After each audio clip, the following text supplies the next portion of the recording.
படகு 2 காரியத்தை நான் நோட் பண்ணி வச்சேன் பாருங்க. அந்த பிரசங்கத்தில் வர அந்த பேழை படகு 2மே ஒரு குடும்பத்தை குறிக்கிறதா இருக்கிறது. நல்லா கவனிச்சுக்கணும்.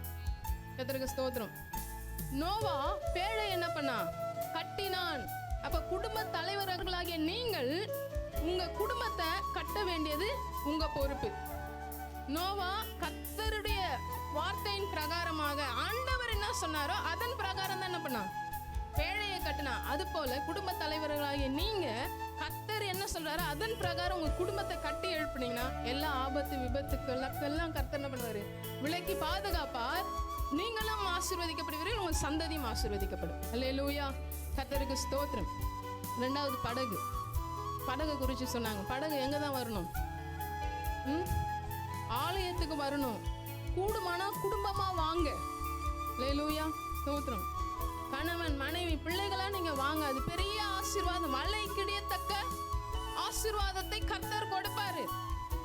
எங்கன்னா ஃபங்க்ஷன் போனா விட்டுருவீங்களா? சும்மா சொல்லுங்களேன். சண்டை போட்டு கூட்டின்னு போக மாட்டீங்க. மேட்சிங்ல போக மாட்டீங்க. ஒருத்தர் வேதனையா சொல்றாரு, அவ கிளிப்பச்சையில புடவை கட்டுறா, என்ன அதே கலர்ல ட்ரெஸ் போட சொல்றா, ஏங்க இது நியாயமாங்கன்னு கேக்குறாரு. கர்த்தருக்கு ஸ்தோத்திரம். இதுக்கெல்லாம் போராட தெரியுது, சர்ச்சைக்கு ஏன் போராடி கொண்டு வர தெரியல? கர்த்தருக்கு ஸ்தோத்திரம். ஆகவே கூடுமானால் இந்த குடும்பம் என்னும் படகு எங்க வரணும்? ஆலயத்துக்கு வந்தா வளை கிழியத்தக்க ஆசீர்வாதத்தை ஆண்டவர் நமக்கு தருவார். அல்லேலூயா. என்னை மகிமைப்படுத்துவதை நான் மகிமைப்படுத்துவேன் என்று கர்த்தர் சொல்லியிருக்கிறார். அல்லேலூயா.